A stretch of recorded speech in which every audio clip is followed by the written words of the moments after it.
بسم اللہ الرحمن الرحیم۔ السلام علیکم ناظرین، میں ہوں نوی ستی اور آپ دیکھ رہے ہیں ہمارا digital plate form capital one T V. بات کریں گے کہ آپ نے دیکھا کہ آج فائنلی آزاد جمہوریہ کشمیر میں سردار تنویر الیاس نے حلف اٹھایا، وہ پرائم منسٹر منتخب ہو گئے اور ان پر مختلف طرح کی جو الزام ہے اپوزیشن کی جانب سے یا اپنی پارٹی کی جانب سے، وہ ایک الگ معاملہ ہے۔ لیکن 32 ووٹ ہیں تحریک انصاف کے، لیکن انہوں نے 33 ووٹس لیے ہیں اور مسلم کانفرنس نے بھی آج ان کو اس حوالے سے سپورٹ کیا ہے۔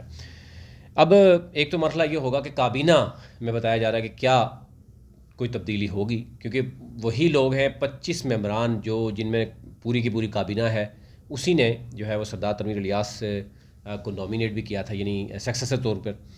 اپوزیشن نے بائیکاٹ کیا۔ اپوزیشن کی چال کیا ہوگی آگے، کابینہ کیسے چینج ہوگی، اور اگر کابینہ چینج نہیں ہوگی، سیم کابینہ ہوگی، تو نئے لوگ جو اس کھیل کا حصہ بنے رہے ان کو اس سے کیا فائدہ ہوگا، اور کیا کوئی واقعی بہت بڑی کرپشن اس میں انوالو ہے، یا کرپشن اس صورت میں ہے کہ لوگوں کو ایڈجسٹ کرنا ہے اور باقی معاملات کرنے ہیں۔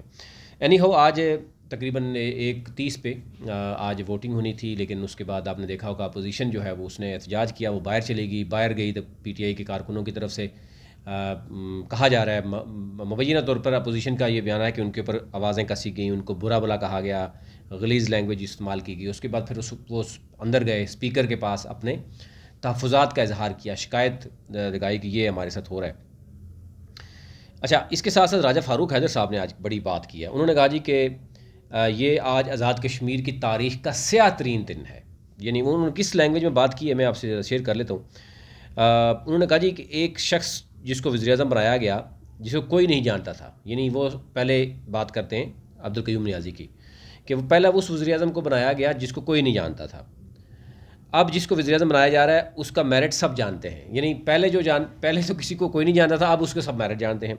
پھر انہوں نے کہا جی کہ ایک پارٹی اپنی جماعت کے وزیر اعظم پر کرپشن کے الزامات لگا کر اسے نکالتی ہے، اور ہم مہینے کے اندر نیا وزیر اعظم بھی لا سکتے ہیں۔ یہ 3 انہوں نے خبریں دی ہیں اس کے اندر۔ ایک تو یہ کہ پہلے تو راجہ فاروق حیدر صاحب کو شاید یہ علم نہیں ہے کہ وزیر اعظم کے لیے کوالیفیکیشن کیا ہے۔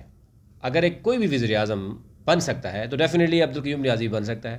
وہ تو پی ٹی آئی کو اعتراض ہے اس بات کا کہ جناب وہ پہلے بیرسٹر سلطان ہے یا سردار تنویر الیاس ہے، اس وزیر اعظم کے دوڑ میں ہے، تو ان کی بجائے جو ہے نا ان کو لے کے آنا۔ تو ایک تو یہ ہے کہ اس میں تو کوئی غیر آئینی کام تو نہیں ہوا، اور اگر بالکل ایک ایسے بندے کو لایا گیا وزیر اعظم تو ظاہر وہ تو کریڈٹ آپ کو پتہ ہے کہ پی ٹی آئی لے بھی رہی ہے کہ ہم اپنے لوگوں کو کسی بھی بندے کو ایڈجسٹ کر سکتے ہیں، ایک سرپرائز دیتے ہیں۔ تو اس میں ایک تو یہ ہے کہ کوئی غیر آئینی کام نہیں ہوا۔ ہاں، یہ کہہ سکتے ہیں کہ جناب کہ وہ ان کی جو ہے وہ بہت کم عرصے میں وہ پی ٹی آئی کے پاس آئے ہیں، یا ان کو وہ جانتے نہیں تھے، وہ ایک الگ بات ہے، وہ ڈیلیور نہیں کر سکے تو وہ بات ہے۔ لیکن ادروائز وہ ایک عوامی منتخب عوام سے ہو کر وہی آئے ہیں، اور ایم ایل اے ہونے کے بعد ہی وزیر اعظم بنتا ہے، کوئی پیرا شوٹر تو آیا نہیں ہے۔ دوسرا انہوں نے کہا جی کہ یہ تاریخ کا سیاہ دن ووٹ ہے کہ اپوزیشن نے وہ کیا ہے۔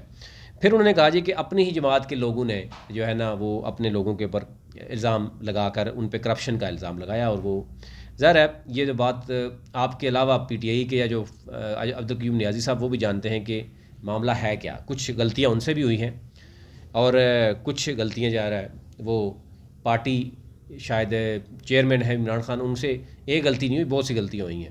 وہ چاہے کے پی کے میں محمود خان کی صورت میں ہوں، بزدار کی صورت میں ہوں، یا عبدالقیوم نیازی کی صورت میں ہوں، یا خالد خورشید گلگت بلتستان میں ان کی صورت میں ہوں، کہ یہ وہ لوگ ہیں جو اب خالد خورشید جو ہے وہ الیکشن، یعنی جو فیڈرل میں الیکشن ہو رہے تھے، الیکشن کے بعد جب پارٹی اقتدار میں آتی ہے اس وقت تک وہ ویٹ کرتا ہے کہ اگر پی ٹی آئی آئے گی تو میں آؤں گا، ٹھیک ہے، اور اس کے بعد وہ پی ٹی آئی میں شامل ہوتا ہے۔ تو جن لوگوں کے ہاتھوں میں شامل ہوتا ہے، جو لوگ 10-15 سالوں سے اس پارٹی کے ساتھ منسلک تھے، ان کے ساتھ کیا سلوک ہوتا ہے؟ تو یہ تو وہ بڑے بلنڈر ہیں پی ٹی آئی کے، جس کو 3.5 سالوں میں اکھاڑ کے باہر پھینک دیا گیا پی ٹی آئی کو۔ یہ تو وہ ریزن ہے، اس میں دوسری رائے نہیں ہے۔ اور وہ کہ جو عوامی مفاد کے لیے بڑے پروجیکٹس تھے، جس میں میٹروز تھی یا باقی تھے، جن پہ اربوں روپے آلریڈی لگ چکے تھے، ان پروجیکٹس کو روکنا، اور اگر کوئی آپ تحقیقات کر بھی رہے ہیں سپوز، تو 3.5 سال تک کیا تحقیقات ہوتی رہی ہیں؟ میٹرو اگر آج شہباز شریف دوبارہ آ کے افتتاح کر رہے ہیں تو وہ بالکل مسلم لیگ نون کا پروجیکٹ ہے، اور ان کو کیش بھی کرنا چاہیے۔ یہ پھر آپ کے لوگوں کو اس پر تنقید نہیں کرنی چاہیے. اسی طرح باقی کئی دیگر پروجیکٹس ہیں. آپ آپ اندازہ کر لیں کہ ایکسپریس وے پہ جو کہ اس وقت بنے تھے 3-3.5 سال پہلے، آئی بی کی جہاں سوسائٹی ہے وہ ہمیں پتہ ہے کس طریقے سے وہاں تک پہنچایا گیا تھا. آئی بی نہ ہوتی تو وہاں تک بھی نہیں پہنچنا تھا. وہاں تک روڈ پہنچی. اس کے بعد آگے آپ دیکھیں رواد تک کیا صورتحال ہوتی ہے شام کو. یہ شاید تحریک انصاف کے لوگ نہیں سمجھ سکے اور اس کو تاخیر کا شکار کرتے رہے. تو یہ وہ چیزیں ہوتی ہیں جو میٹر کرتی ہیں. تو اینی ہاؤ یہ تو آج بھی وہ کھا بھی رہے ہیں اسی لیے کہ ہو کیا رہا ہے ان کے ساتھ. اس کے بعد ہم نے دیکھا کہ اپوزیشن نے اس پہ بڑی بات کی. اس میں جو آزاد کشمیر کے پیپلز پارٹی سے رہنما ہے چودھری لطیف اکبر، انہوں نے کہا جی کہ پاکستان تحریک انصاف والوں نے اپنے ارکان کے خلاف ہارس ٹریڈنگ کی. اور پھر انہوں نے ظاہر مظفر آباد پریس کانفرنس کی. انہوں نے کہا کہ ہم ہارس ٹریڈنگ کا بائیکاٹ کریں گے اور اسمبلی میں اجلاس میں غیر آئینی طریقے سے طلب کیا گیا ہے. انہوں نے غیر اجلاس طلب کیا گیا ہے. ظاہر ہے اس پہ انہوں نے پھر اس کا مطلب ہے کہ کورٹ پہ بھی اٹھا دیے ہیں، کیونکہ کورٹ آپ کو پتہ ہے ہائی کورٹ میں وہ گئے تھے تو سپریم کورٹ نے یہ کر دیا. دوسرا یہ ہے کہ اب جو یہ بتایا جا رہا ہے کہ پی ٹی آئی کی جانب سے سردار تنویر الیاس جو ہیں ان کو اب باقاعدہ طور پر جب وزیر اعظم بنے 33 ووٹ لے کر اب کابینہ میں ان کو بڑی تبدیلی کرنی پڑے گی. ظاہر ہے کابینہ سیم تو نہیں رہے گی، کچھ نہ کچھ بڑی تبدیلیاں کی جائیں گی. اس میں کچھ لوگ آپ کو خاموش نظر آئیں گے، کچھ ناراض ہو جائیں گے، کچھ کیا ہوگا. اب یہ ساری حکمت عملی سردار تنویر الیاس کی صورت میں لے کے چلتے ہیں. یہ ان کے لیے بڑا امتحان ہوگا. اس کی ریزن ہے کہ برس سلطان کو کارنر کرنے کی کوشش کی گئی تو اس نے ایک فیصلہ دے کر عبدالقیوم نیازی کو فارغ کروا دیا. اور ان کے 12-13 ممبر تو آپ جانتے ہی ہیں کہ وہ ان کے موجود ہیں. اور پھر ان کے صاحبزادے بھی اب اس مین اسٹریم میں ڈیل میں آ گئے ہیں. تو یوں ان کے جو کزن ہیں، صاحبزادے ہیں، یعنی اپنے عزیز و کارے بھی دیکھ لیں تو برس سلطان کے کتنے ہیں. کیا اب میرپور ڈویژن میں ان کے معاملات یا ان کی جو ڈیمانڈ ہے وہ پوری کی جائے گی؟ پہلی بات. ان کے صاحبزادے کو کیا دیا جائے گا؟ باقی جو دیگر اکبر ابراہیم ہیں جو پہل کر رہے تھے اس میں عدم اعتماد میں، ان کو کون سی وزارت دی جائے گی؟ تو یوں یہ بھی چیلنج ہوگا. اب آنے والے وقت میں دیکھا جائے گا کیا ہوگا. ایک بہت سب سے بڑی جو خبر ہے وہ یہ ہے کہ اپوزیشن یعنی مسلم لیگ نون اور پیپلز پارٹی صرف اس بات کا انتظار کر رہی ہیں کہ امور کشمیر وفاقی وزیر کا فیصلہ ہو.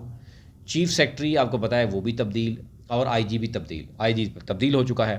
تو یہ 3 بندے مین ستون ہوتے ہیں. آپ کو پتہ ہے ان کو بڑا کنٹرول کرنا آتا ہے، یعنی چیف سیکرٹری، آئی جی، پولیس، اور اس کے بعد وفاقی وزیر اگر ہو تو آپ کے لیے بڑا آسان ہو جائے گا.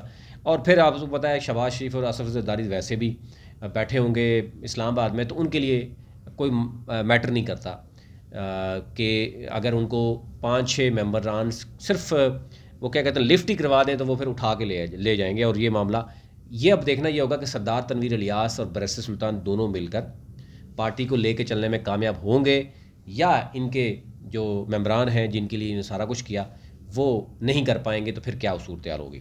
تو یہ اوورال ایک تو صورتحال دیکھنی ہوگی. اس پہ بڑے لوگ باتیں کر رہے ہیں. وہ بات یہ کر رہے ہیں کہ کیا یہ معاملہ کب تک چلے گا اور یہ چلتے چلتے کہیں موقع دے گا اس کو.